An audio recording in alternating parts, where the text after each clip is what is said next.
Heather Monahan. I'm really excited to be here with you today. I wanted to start off by telling you a little story that just happened to me a couple months ago. I went for the holiday to meet my sister and her kids with my son at Disney. And I don't know about you, but when you're adults, you don't necessarily see your siblings that often anymore because my sister lives in Seattle, I live in Miami. There isn't that much time for us to get together. Something really interesting happened that I want to share with you. So we're in Disney, we're having a great time. Our kids are having so much fun. And one night, my sister and I go to dinner just with her daughter. My son and his friends were off somewhere else, and we had a lot of time to talk.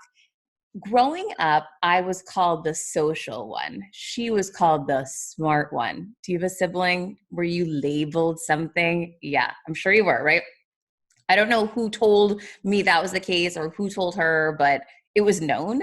And I bought into it. So my whole life, my whole career for the past 25 years in corporate America and becoming an entrepreneur, I thought I was a social one. I was good at sales. I was good in sales leadership, but that was who I was and that was my potential. Fast forward to, I'm sitting with my sister in Disney and she mentions to me she's taking her kids in for an IQ test. Can you hear my eye roll? So she says, why do you look at me like that? You're not taking your son in for one? I said, no. Who takes their kids in for an IQ test? No way. And she said, well, why wouldn't you? I said, why would you?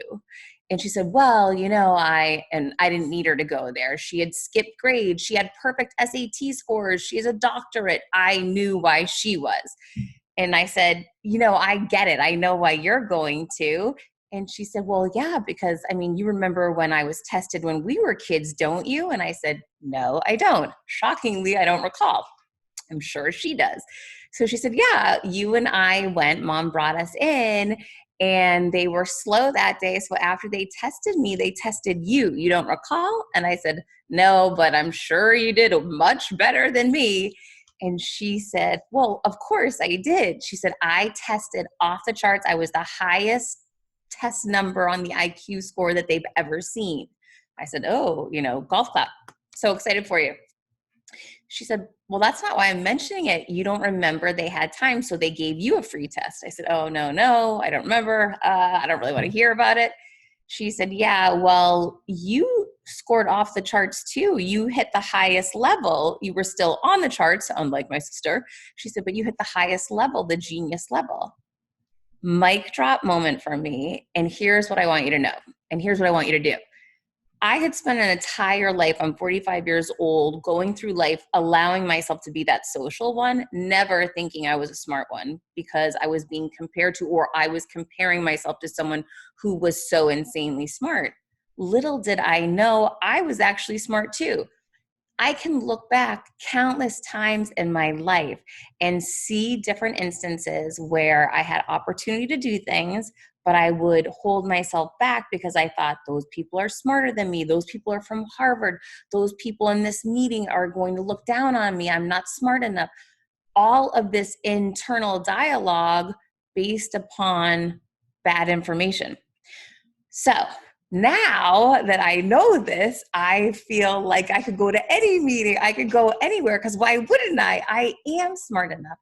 What's important for you to know is I didn't need to have this knowledge of this test from when I was a little kid. I'm still the same person. I could have gone into these meetings anyhow. And I want you to start asking yourself, what is the story that you're allowing to be told to you or that you are telling yourself?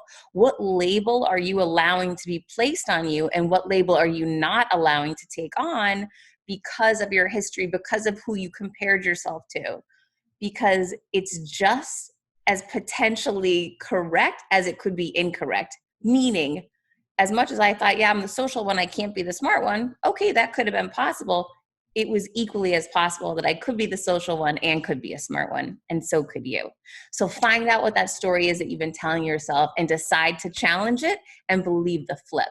I wish I had believed the flip side of my story 25 years ago. I'm excited that today I am challenging it and I'm no longer accepting it, and I want the same for you. Okay. It's really important for you to make me so happy that you do that. So challenge that story. Now I want to talk to you a little bit about confidence, a little bit about how I started rocking my confidence and how you can too. So I grew up poor, one of four kids. My mom was a single mom. And when I grew up, I just kind of thought there were people out there in the world that were confident, and then there was me. And I just wasn't really confident. What I did learn at an early age was to work really, really hard. So I stepped into that. I became a paper boy and then a bus boy and then a waiter and a waitress and a bartender and until I got into sales and graduated college. What I didn't know is over all those years, I was creating a discipline, a skill, and a talent within me known as sales and connecting with people. And that was a real strength and ability that I was learning and owning. So I didn't have a lot of confidence, but I had developed and refined the skill in sales and connecting with people and relating to people that would inevitably pay dividends for me. I didn't know it at the time. I just thought I would always outwork everybody because I didn't want to be poor. And while that is a great strategy, and I have to tell you, it does work, there are other things that you can add to it to be successful. And really, I didn't become my most successful, powerful self until I started stepping into and rocking my own confidence. So I want to share some of the ways that I did that. So one of the ways that you can rock your confidence is fire the villains in your life. So I had made it to the highest levels in corporate America. I had become a chief revenue officer. I was doing really, really well on the outside, making a lot of money and things looked great.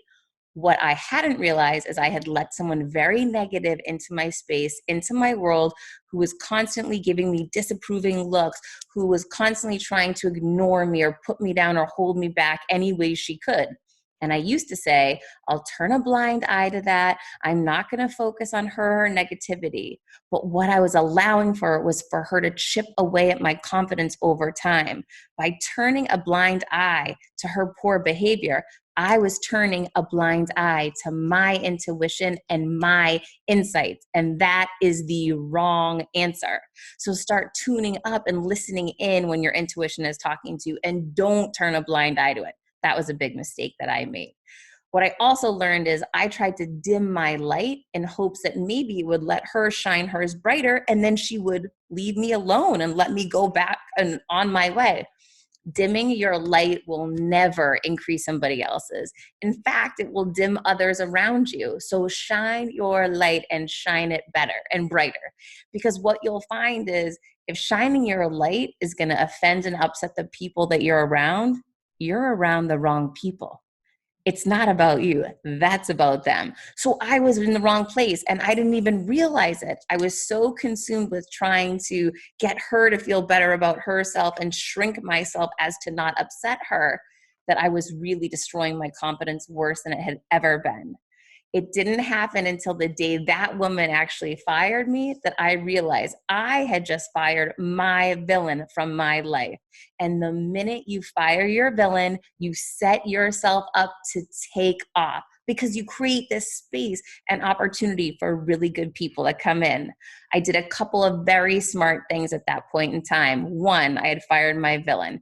Two, I asked for help. I posted on social media after I just got fired. I've been fired. I'm really hurting.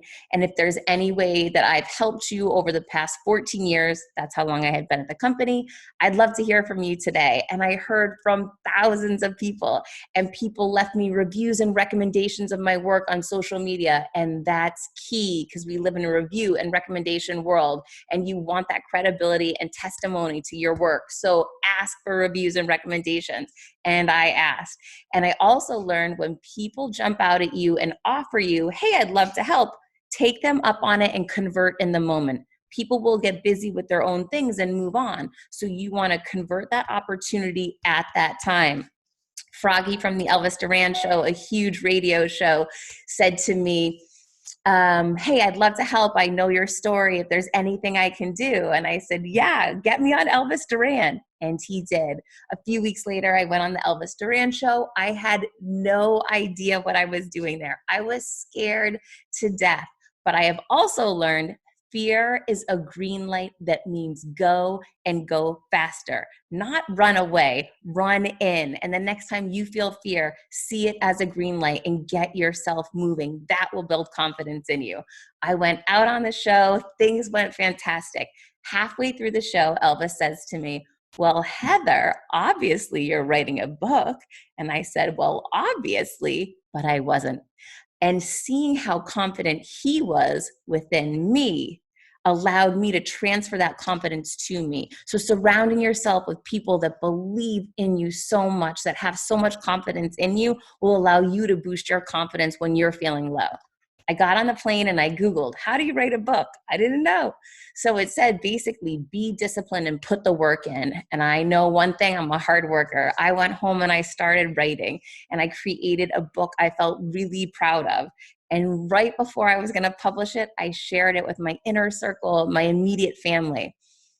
And my mom did not like it. My sister told me I was going to get sued. And I was freaking out and crumbling. And I did something very smart in that moment. I reached out to my editor. He had written 19 books. I had written 0. I went to someone who was further along than me, someone who had expertise. And I asked him what he thought. And he got me back to my why. Why did you write this book, Heather? And I said, because I want to help somebody that could be in my situation, that could be struggling with their confidence. He said, does this change any of it? No.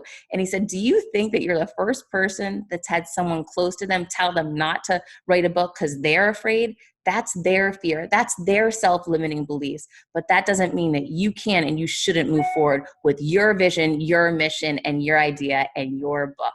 And that's when I decided I'm stepping into my power. I am going to rock this book regardless who likes it or who doesn't. And I launched that book and it trumped for #1 in business biographies the first week it came out on Amazon. And I was so proud. And it's helped so many people. And it started me down a new path of stepping into my intuition, my inner voice, and my confidence.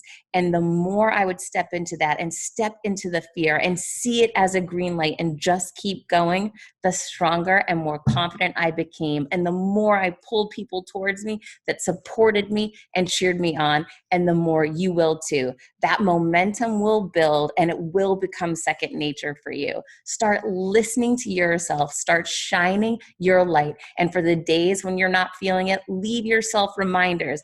I always write on the bottom of my shoes, I can and I will, because I can and so can you. Thank you.